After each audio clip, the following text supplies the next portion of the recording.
Hello there everyone, welcome back to the channel. My name is Botox Media. Today I wanted to do something a little different and play some Kirby in the Forgotten Land with you guys. We're going to be ranking every copy ability out. Before I get in here, I just want to say, spoiler alert, if you have not beaten the game, I will be showing stuff that you get post-game. I have every copy ability unlocked and upgraded in this game. Not upgraded max, because you can actually upgrade them, spoiler alert, past just when you get the new version from the blueprints, but I recently acquired every copy ability, and I thought it'd be fun to do not a proper tier list, but just go over every copy ability, talk about them, go over my favorites, and show them all off. So as you can see here, we are in the Waddle Dee blacksmith shop. I love this place. And before we get into it, I just want to say I've been loving this game. Let me know how you are enjoying the game as well. I adore this game. It is a lot of fun. I'm about to 100% it. Once I do that, I'm going to do a video showing all my figures, because I almost have all of those, and then a video doing my final review. I'm stuck on that last Ultimate Cup Z boss. I actually lost, and I was like, okay, I need to go to bed. But let's get into this. So we'll go left to right, actually, and just kind of talk about each one. So this one is actually one of my favorites. And specifically, we can go here and switch. I wish it was purely cosmetic and I could go back to this. I think the Noble Ranger is the coolest looking one in the entire game, to be honest, but I don't think it's as powerful. Maybe I'm wrong. Maybe it like scales it. I don't think it does though. This is the coolest new ability in the game, in my opinion. New ability, that's the key word there.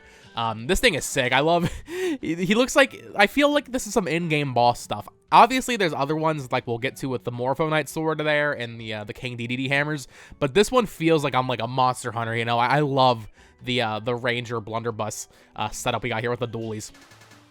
And then of course it does change into being the Space Ranger, which is cool. It just isn't as cool, in my opinion. You go back to one little blaster, and then, yeah, it has this charge up. If you can charge it up here, it takes 3, which does residual damage, which is really good against bosses. Didn't mean to go in there. But, yeah, I prefer, personally, the, what is it called? The Noble Ranger. Because Space Ranger, it's cool, but not as flashy, in my opinion. So, this one is actually my favorite new one. So, spoiler alert, I guess we can only go down from here, right? But there are some other ones that are technically better. Specifically this one.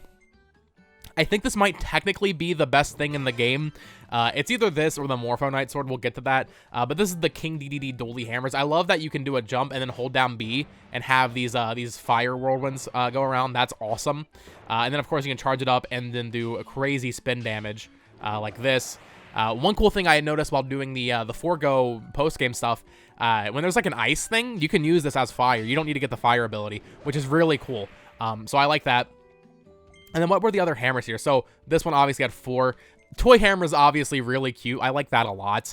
Wild hammers, it's good. Yes, it's kind of boring though, in my opinion, from a visual standpoint. I like toy hammer though. I like the funny ones, typically speaking. But moving on, we have time crash. This is one of the throwaway abilities, I would say. This one doesn't really come into play much. Only has one upgrade, the time crash. This one's interesting, and I really like the treasure road for this one, where they really take advantage of the mechanic, and I'll show you right here. It actually stops time, which is very interesting. I kind of wish they had done more with it. So as you can see here, everything goes kind of like this like, I forget what this color scheme is called. Sepia? Is that it? I don't know. But yeah, it just goes like this, and then he couldn't even spawn in because he was dead. But Crash is a one-time use. Good for bosses, you know, good for just running in there and having that on a boss, but overall, not my favorite pick. This one's another really cool one. We have the dragon. I love being able to do this. Going through levels, doing the extra challenges, it was nice having this because you can just quickly dash around, similar with the black tornado there. Didn't mean to click on that. But this one's fine. I don't particularly love it. I don't love using it. It is nice that once you have it upgraded to the dragon version, it has like this residual pink fire damage that stays for a while. That's pretty cool. And then what were the other ones for dragon? Volcano and regular fire. Volcano is cool. This one looks, obviously, I mean, the dragon, you can't beat that. You can't beat the dragon appearance, but this still looks cool, having the volcano on your head. Moving on, we have the cutter ability. So this one's pretty good. They're all pretty much the same. Chakram cutter is I think this is when you get 2 out, something like that. Yeah, you can have 2 at once.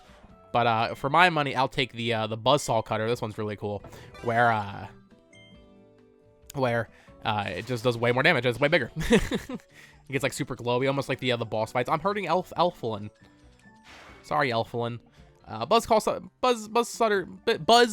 Cutter, pretty good. Not my favorite. So far, I would definitely take these two over everything else we've gone through. Fire's still cool, though. But then we get into what is probably the best one in the game. Maybe the hammer technically rivals it. I'm not sure.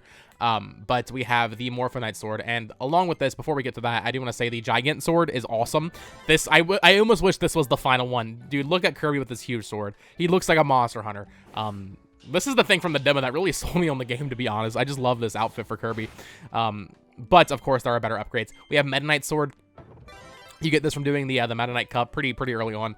This one's cool. When you have full health, it does these, like, lank slashes almost, you know? Very, very nice. But, gotta keep it real. That Morphonite Sword plus Infinity, I have this thing fully upgraded. This just looks sick. You're glowing.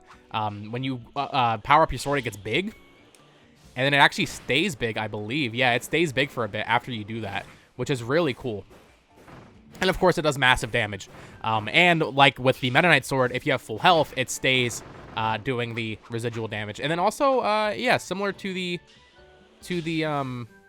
Meta Knight Sword, it has these, like, fire whirlwinds that goes around. So the Meta Knight, the Morpho Sword is very, very cool. This is the one you get for doing the post-game, so most people won't even get to this if they don't do the post-game, but a very cool ability nonetheless.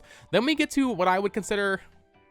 You know what? Yeah, I'm going to say this is my least favorite ability in the entire game. I don't like the bombs. My girlfriend, when we played the demo back when that came out earlier in the month, really liked it. I don't like it that much. It has, like, this homing feature, which I guess is fine. There's some fun puzzles on the Treasure Islands. But honestly, not my favorite. I don't know.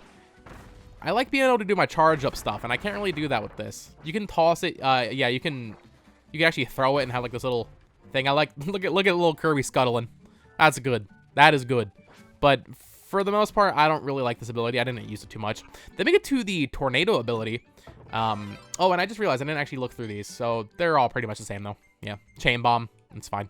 But then we get to this, which has 3. We have the Tornado, Floor Tornado, and then Storm Tornado. Tornado. My girlfriend kept saying this looks like WandaVision. I thought that was funny. This one's really good for going back through levels and finishing them up because you just go so fast. You can, like, kind of fly between platforms. Very cool ability. I love this one for boss fights because if you don't have a copy ability, when you're doing a boss fight, they spawn these little stars when they do an attack, and you're supposed to suck that up and hit it back at them. When you're doing a boss fight with this, you can actually kind of run around them and collect those and then throw them back at the boss. Very cool, very flashy. Probably this one's top tier for me. I would say the only ones I like more than this are, at least in terms of gameplay, probably just the sword and hammers, actually. I like the blunderbusses. That's more from, like, a visual, like, oh, Kirby looks cool in the Noble Ranger suit. So that one's really good. Then we get to another favorite. I think this one's new in this game, and this is the drills. So this one's pretty basic, honestly. When you get it fully upgraded, it has, like, this little saw while you're underground, so you can keep doing damage. You can do this little, like, dash attack in the air. But the best thing for this, and during boss fights, especially doing the no damage boss fights specifically, you can stay underground and not take damage. And if you do the circle, it does like this whole earth shatter thing. Very cool, very useful. Probably one of the most useful abilities in the game if you're trying to not get hurt and do those no damage challenges. So that one's sick. And then also, gotta shout out the pencil drill here. It just looks kind of stupid, but hey, I like it. Look at it. It's a pencil, and he leaves like the pencil shavings around. That's good. That's good attention to detail. But let's get to the sleep ability. So this is another kind of throwaway one. It only has the 2 upgrades between sleep and deep sleep. I thought this was just a meme, and I think it is in a lot of games. However, in this game, hopefully I can demonstrate it here. If you go to sleep and then wake Kirby up, you don't have to wake him up specifically by tapping the buttons or anything. You'll actually get a power boost, a speed boost, or a health boost. Let's see what I get here. I got the health boost. So if you are doing like the ultimate Cup Z and you're grinding it, you don't want to spend the money to buy the upgrades from the shop. The deep sleep is actually really good. Every time I was doing like the no damage missions or anything like that, I would come back here, upgrade it, then go back out because I didn't want to spend the money. So deep sleep is actually pretty useful if you can get that. Next up, this is one of my favorites, honestly. All 3 of these are really good. I'll just stick with the Alexa's talking to me. This is one of my favorites, though. The Crystal Needle. Look how big he gets. Similar with the Tornado, you actually can pick up the star bits that fall and throw them back at the enemy. It lets you move way faster. There was one part where, like, there's, like, these clumping machine. I think it's in the final world, and you have to like go on the conveyor belt and quickly dash through. That was a lot of fun. I just like this one visually a lot. When you burst, it kind of splits out some more.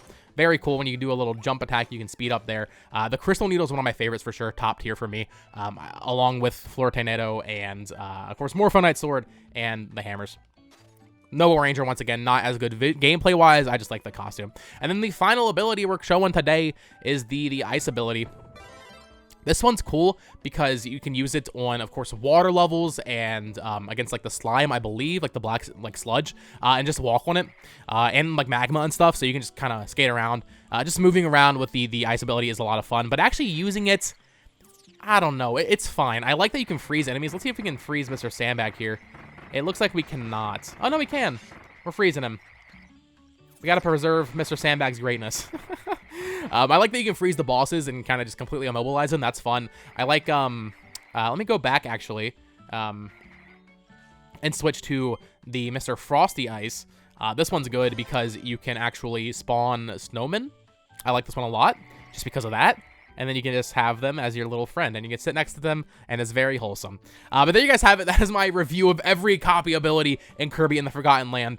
Go check out my early impressions video if you missed that. I'm going to be doing a full review once I 100% this thing. I'm very close. I'm like 92%. Yeah, I'm almost done. So wait out for that. If you're not subscribed, of course, subscribe for more Kirby in the Forgotten Land content. I have been loving this game. Let me know your thoughts on it. Let me know what your favorite copy ability is in the game, as well as your least favorite. For me, my least favorite is probably the bombs from a use standpoint, but of course, I mean, the crash isn't that great either. And then my favorite, honestly, I don't know, man. It goes back and forth. Visually, I love the way the Noble Ranger looks, but I can't deny that the Morpho Sword is sick. But there you guys have it. Thank you so much for watching. If you enjoyed this video, please subscribe. And until next time, guys, bye-bye.